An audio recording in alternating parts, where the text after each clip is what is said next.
अस्सलाम वालेकुम गाइस, उम्मीद है कि आप सब लोग खैरियत से होंगे। मैं आपको आपके अपने health and beauty channel remedies diary में वेलकम कहती हूँ। आज मैं आप लोगों से एक बहुत ही इफ़ेक्टिव रेमेडी शेयर कर रही हूँ जिसको इस्तेमाल करने से आपको खांसी, नज़ला, ज़ुकाम से फ़ौरन आराम मिल सकता है।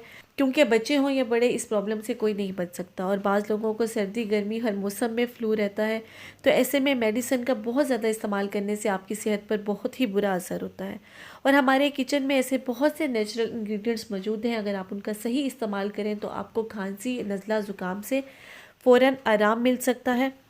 तो आज मैं आप लोगों से इन्हीं इंग्रेडिएंट्स का इस्तेमाल करते हुए जो रेमेडी शेयर कर रही हूँ, उसको बनाने में आपका ज़्यादा वक्त नहीं लगेगा और आप इसे बनाकर लॉन्ग टाइम के लिए स्टोर भी कर सकते हैं।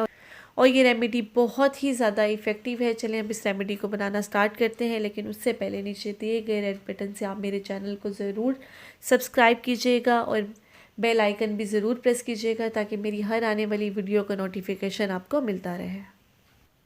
इस रेमेडी में हमने सबसे पहले दालचीनी का इस्तेमाल किया है। आपने इसमें 2 से 3 टुकड़े दालचीनी के ऐड कर देने हैं। अगर आपके पास इसमें साइज़ में छोटे टुकड़े हैं तो आप 3 से 4 ऐड कर दें, नहीं तो इस साइज़ के तकरीबन आपने 2 से 3 टुकड़े ऐड करने हैं। इसमें एंटीबैक्टीरियल, एंटीसेप्टिक क्वालिटीज़ पाई जाती हैं जिसकी वजह से आपको इससे खांसी और फ्लू में सुकून मिलेगा।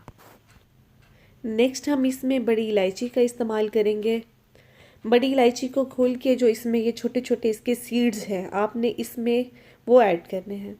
इससे आपको कफ़ और फ्लू में क्विकली रिलीफ मिलेगा। इसके अलावा अगर आपको चेस्ट कंजेशन का प्रॉब्लम है तो ये उसको दूर करने में भी बहुत ज़्यादा यूज़फुल है और ये आपकी रेस्पिरेटरी ट्रैक्ट को भी क्लियर और हेल्दी रखेगी।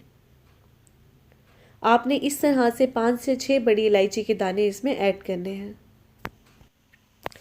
अब हम इसमें मुलट्ठी का इस्तेमाल कर रहे हैं। ये आपको किसी भी पंसार की शॉप से इजीली मिल जाएगी। ये ख़ास तौर पे कफ़ में सुकून के लिए बहुत ही ज़्यादा यूज़फुल है। ख़ास तौर पे अगर आपको ड्राई कफ़ है तो उस ड्राई कफ़ को दूर करने के लिए ये बहुत ही ज़्यादा इफ़ेक्टिव मानी जाती है। आपने इस तरह से इसकी थोड़ी सी क्वांटिटी आपने इसमें ऐड करनी है। ये आपके रेस्पिरेटरी ट्रैक को क्लियर करेगी और अगर आपके गले में किसी भी तरह की सोजन है या खराश है तो इसके सूदिंग इफ़ेक्ट से आपको फ़ौरन इसमें सुकून मिलेगा। और अब हम इसमें छोटी इलायची का इस्तेमाल कर रहे हैं। ये कई सालों से बहुत सी मेडिसिन में इसका इस्तेमाल होता है। इसमें बहुत ही ज़्यादा मिकदार में एंटीऑक्सीडेंट्स होते हैं जिसकी वजह से ये कफ़ और फ्लू में बहुत ज़्यादा यूज़फुल है।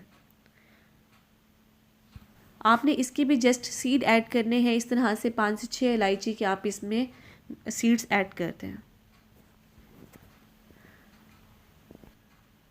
अब इसमें मैं ब्लैक पेपर यानी कि काली मिर्च का इस्तेमाल कर रही हूँ। मैंने इसकी थोड़ी सी क्वांटिटी ही इसमें ऐड की है क्योंकि इसका टेस्ट थोड़ा स्पाइसी होता है। तो बस आपने इसकी इतनी ही क्वांटिटी ऐड करनी है कि अगर इसका इस्तेमाल बच्चे भी कर रहे हों तो वो इजीली इसको यूज़ कर सकें। अब आप इन तमाम इंग्रेडिएंट्स को अच्छी तरह से पीस कर इसका बारीक पाउडर बना लें।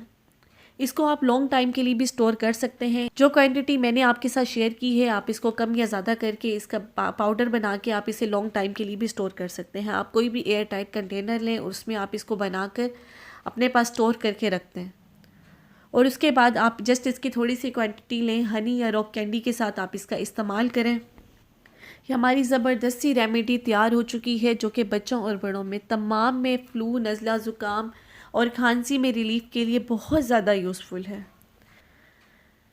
आपने इसको हनी या फिर रॉक कैंडी जिसे कि मिश्री कहा जाता है, आप इसका इस्तेमाल दोनों के साथ कर सकते हैं। हनी नेचुरली तौर पर भी आपको पता है कि एंटी बैक्टीरियल होती है, तो किसी भी तरह का अगर बैक्टीरियल इन्फेक्शन है तो ये उसको कंट्रोल करती है। इसके अलावा ये आपके इम्यून सिस्टम को भी बूस्ट करती है। इसके अलावा जो रॉक कैंडी है ये भी अगर गला ख़राब हो, कफ़ हो तो उसमें भी ये रिलीफ के लिए यूज़ की जाती है। तो आप इसका इस्तेमाल दोनों के साथ ही कर सकते हैं। बेहतर यही है कि आप इसका इस्तेमाल हनी के साथ ही करें। कुछ लोग हनी से एलर्जिक होते हैं तो उनके लिए ये रिकमेंड किया जाता है कि वो इसका इस्तेमाल रॉक कैंडी के साथ कर लें, नहीं तो हनी ही बेस्ट है। आपने इसकी हाफ़ टी स्पून क्वांटिटी लेनी है, उसमें आपने थोड़ी सी हनी ऐड करनी है और इसको आपने सुबह और शाम यूज़ करना है। और अगर आप इसका इस्तेमाल बच्चों पे कर रहे हैं तो 1/4 टीस्पून आपने यूज़ करना है। आप इसका इस्तेमाल 1 साल से बड़ी उम्र के बच्चों के लिए भी कर सकते हैं। इसमें कोई भी ऐसा इंग्रेडिएंट यूज़ नहीं किया हुआ जिसका कोई साइड इफ़ेक्ट हो। बस आपने इसकी क्वान्टिटी का ख्याल रखना है कि आपने बच्चों को कितनी क्वान्टिटी में देना है। तो आपने इसे ज़रूर ट्राई करना है और आपने मुझे इसका फ़ीडबैक भी ज़रूर देना है क्योंकि आपका फ़ीडबैक मेरे लिए बहुत ज़्यादा इम्पॉर्टेंट है। तो उम्मीद है कि आज की ये रेमेडी आपको पसंद आई हो, तो प्लीज़ इसे लाइक और शेयर भी ज़रूर कीजिएगा और मेरे चैनल को सब्सक्राइब भी ज़रूर कीजिएगा। तो मिलते हैं एक और नई इफ़ेक्टिव रेमेडी के साथ, तब तक के लिए अल्लाह हाफ़िज़।